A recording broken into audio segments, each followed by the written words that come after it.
खत्म नहीं होगी। क्या हमें पूरे जीवन ऐसे ही आधे पेट खाकर व्यतीत करना होगा? अरे भाग्यवान, मैं लकड़ी काटने बेचने के अलावा और कर भी क्या सकता हूँ। देखते हैं, यदि कभी हमारे जीवन में सुख लिखा हो तो वह सुख हमें जरूर मिलेगा। अच्छा भाग्यवान, अब मैं चलता हूँ, मेरा लकड़ियाँ लेने जाने का समय हो गया है। अरे मेरे प्यारे गधे, चलो, अब हमारा लकड़ियाँ लाने का समय हो चुका है। इतना कहकर लकड़हारा अपने गधे को लेकर जंगल की तरफ निकल पड़ता है।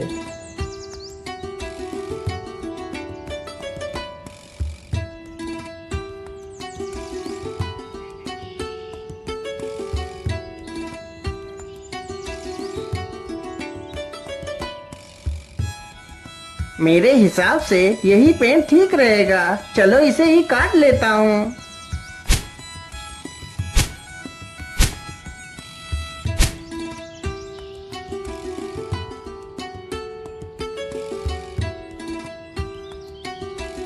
लकड़हारा जल्दी से लकड़ियां काटकर अपने गधे पर लाद लेता है और घर की तरफ निकल पड़ता है।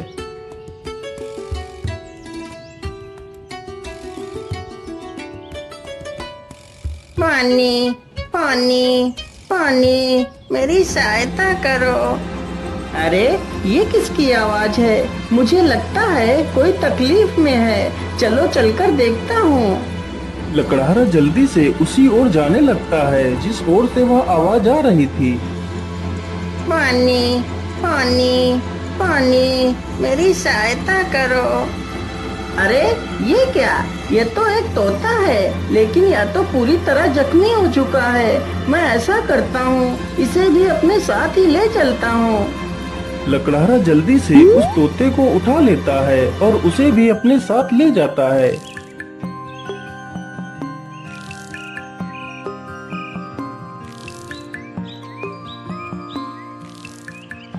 अरे भाग्यवान, तुम जल्दी से हल्दी और चूने का लेप लेकर आओ। मुझे इस तोते के जख्मों पर उस लेप को लगाना है। लकड़हारे की पत्नी तुरंत ही हल्दी और चूने का लेप लेकर आती है। लकड़हारा तुरंत ही उस तोते के जख्मों पर उस लेप को लगाने लगता है। अरे तोता भाई, मैंने तुम्हारे जख्मों पर दवाई लगा दी है, अब तुम जल्दी ही स्वस्थ हो जाओगे। इस प्रकार तोता 1-2 दिनों में ही पूरी तरह स्वस्थ हो जाता है।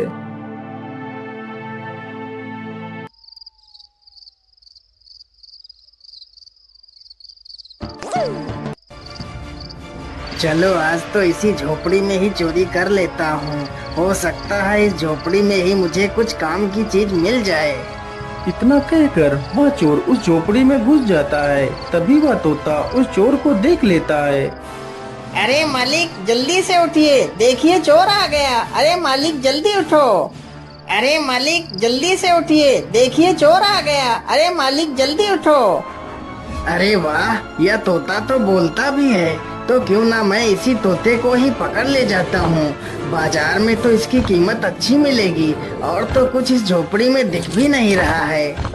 इतना सोचकर चोर तुरंत ही तोते का पिंजरा उठाता है और वहाँ से भाग जाता है।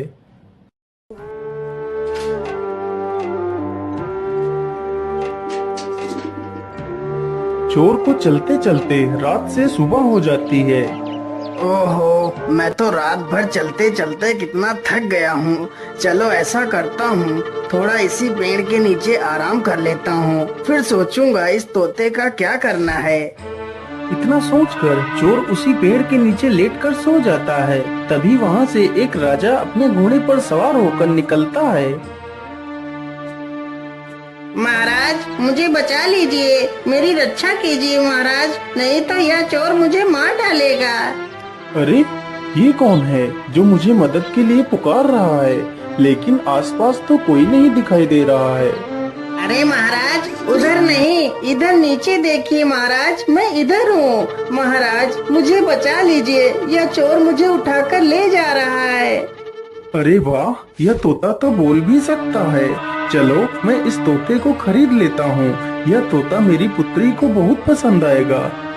अरे ओ चोर, चल अब उठ जा। और कितना सोएगा तू? महाराज, मैंने कोई चोरी नहीं की, मुझे कुछ मत करना महाराज। नहीं नहीं, मैं तुम्हें कुछ नहीं करूँगा। तुम यह तोता मुझे दे दो, मैं तुम्हें इसके बदले 100 सोने की मोहरें दूंगा। राजा की यह बात सुनकर चोर बहुत खुश हो जाता है। लेकिन याद रहे, मैं तुम्हें ये मोहरें तभी दूंगा यदि तुम आज से चोरी करना छोड़ दोगे। यदि ऐसा नहीं किया तो मैं तुम्हें कारागार में डाल दूंगा।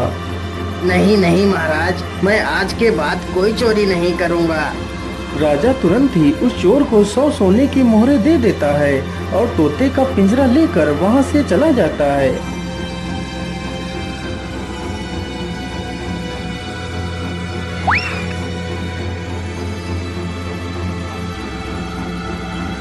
अरे राजकुमारी, तुम कहाँ हो? देखो मैं तुम्हारे लिए क्या लेकर आया हूँ। अरे पिताजी, यह तोता तो कितना सुंदर है। हाँ पुत्री, यह कोई ऐसा वैसा तोता नहीं है। यह तोता इंसानी भाषा को बोल और समझ सकता है। फिर तो यह एक अद्भुत तोता है। पिताजी, आज से मैं इस तोते को अपने साथ ही रखूंगी।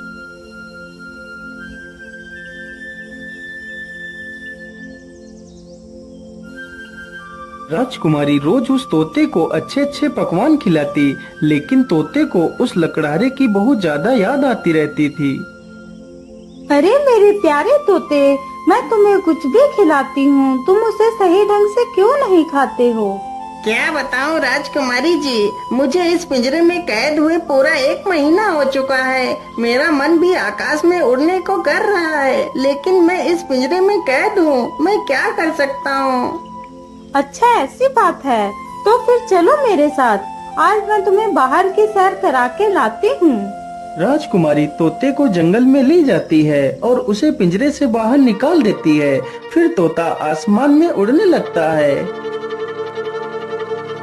अरे ये क्या, ये पेड़ इतना चमक क्यों रहा है? क्या यह पेड़ कोई जादुई पेड़ है?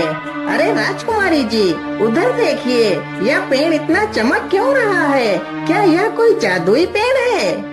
अरे हाँ, मुझे तो लगता है यह कोई जादुई पेड़ ही है। चलो इसके पास चलते हैं। राजकुमारी तथा वह तोता दोनों उस वृक्ष के पास जाते हैं। राजकुमारी जैसे ही उस वृक्ष को स्पर्श करती है, तभी वह उस वृक्ष में समा जाती है। यह देखकर तोता हैरान हो जाता है। अरे राम राम राम, ये क्या हुआ? राजकुमारी तो पेड़ के अंदर चली गई। मुझे जल्दी से यह खबर राजा को देनी होगी।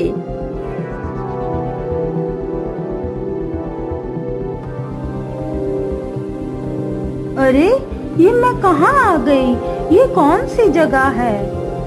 तभी एक बड़ा सा बाज राजकुमारी के सामने आकर खड़ा हो जाता है। अरे यह बाज तो कितना विशाल है। इतना बड़ा बाज तो मैंने आज तक नहीं देखा। तभी वह बाज राजकुमारी को अपने पंजे में दबाकर उड़ जाता है। अरे दुष्ट बाज, मुझे छोड़ दे। तू मुझे कहाँ ले जा रहा है? वह बाज राजकुमारी को एक गुफा के भीतर ले जाता है, जहाँ एक डायन खड़ी होती है।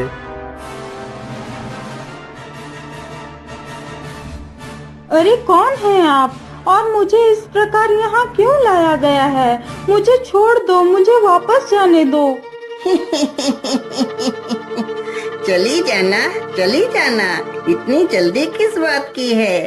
तुम इस समय पाताल लोक में हो, यहाँ से निकलना इतना आसान नहीं है। तुम यहाँ से तभी बाहर जा सकती हो जब मैं चाहूँगी। यदि तुम यहाँ से बाहर जाना चाहती हो तो तुम्हें मेरा एक काम करना होगा। बोलिए, आप क्या काम करवाना चाहती हैं? राजकुमारी जी, तुम्हें मेरे लिए अमृत लाना होगा। लेकिन ये अमृत कहाँ मिलेगा? ये अमृत तुम्हें रंगी कंचन की पहाड़ियों में मिलेगा। लेकिन ये पहाड़ी कहाँ पर है? फिर वह डायन राजकुमारी को अमृत लाने का रास्ता बताती है। वह डायन अमृत पीकर अमर होना चाहती थी और पूरी दुनिया पर राज करना चाहती थी। उस डायन ने उस विशाल बाज को अपने वश में कर रखा था, जिससे वह सारे काम करवाती थी। डायन की ये सारी बातें सुनकर राजकुमारी वहाँ से अमृत लाने के लिए चल पड़ती है।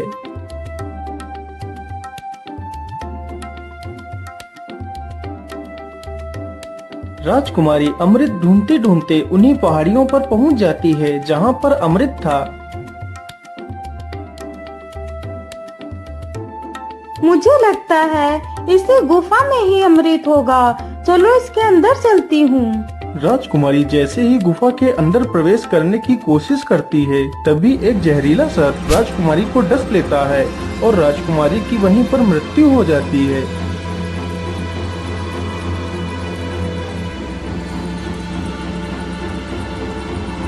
महाराज, यह वही पेड़ है जिसमें राजकुमारी समा गई है।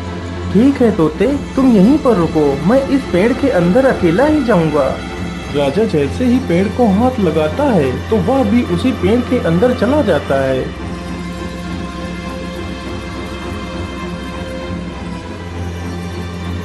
तभी वही बाज फिर से आता है और राजा को भी उठाकर उसी डायन के पास ले जाता है।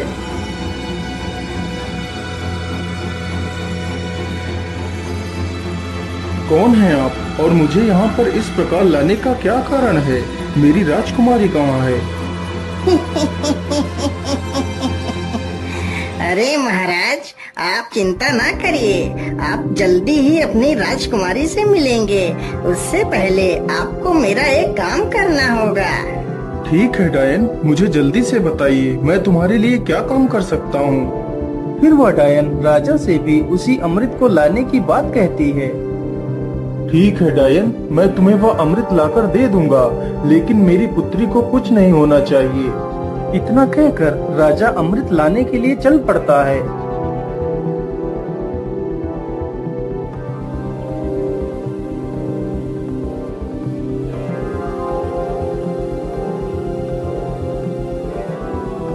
राजा चलते चलते उसी गुफा के पास पहुंच जाता है जहां पर उसकी पुत्री की लाश पड़ी हुई थी। अरे ये क्या, ये तो राजकुमारी पड़ी है, लेकिन मेरी पुत्री को क्या हुआ?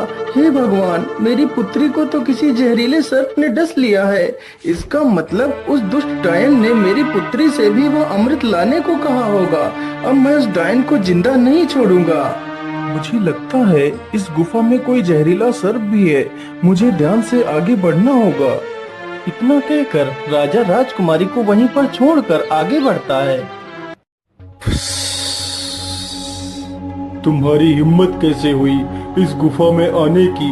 मैं तुम्हें जिंदा नहीं छोड़ूंगा।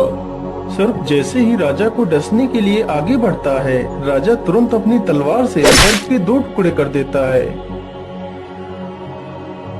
दुष्ट, तूने ही मेरी पुत्री को मारा है, मैं भला तुझे जिंदा कैसे छोड़ सकता था?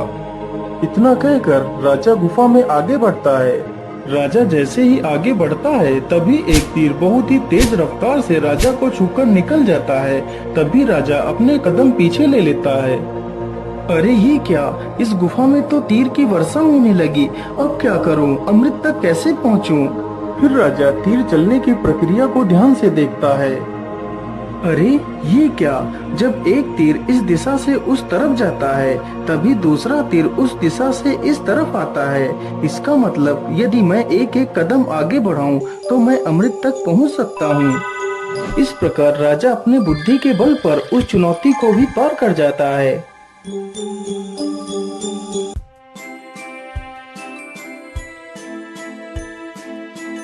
अरे वो रहा अमृत, चलो जल्दी से अमृत को ले लेता हूँ।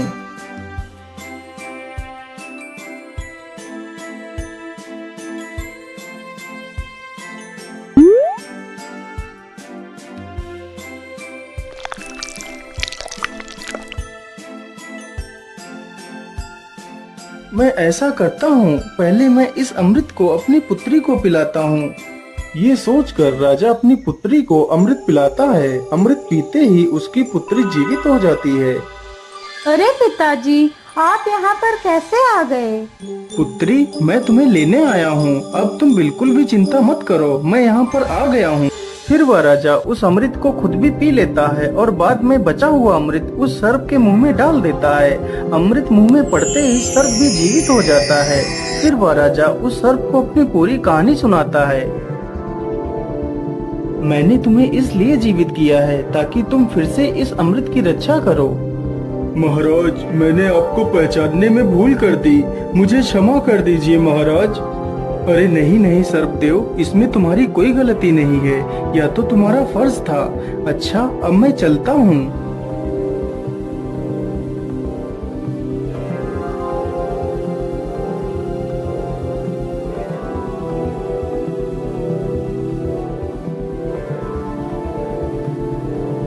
राजा उस बोतल में अमृत के स्थान पर एक तालाब से साधारण जल भर लेता है और डायन के पास पहुंच जाता है। ये लीजिए डायन, मैं तुम्हारे लिए अमृत लेकर आ गया हूँ। अब मुझे बाहर जाने का रास्ता बता दीजिए।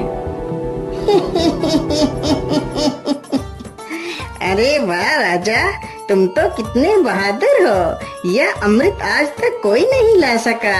जो भी गया वह लौट कर नहीं आया और तुम तो अमृत लेकर आ गए। चलो चलो जल्दी से मुझे यह अमृत दे दो। राजा तुरंत ही उस डायन को वह पानी से भरी हुई बोतल दे देता है। डायन तुरंत ही उस पानी को अमृत समझकर पी जाती है।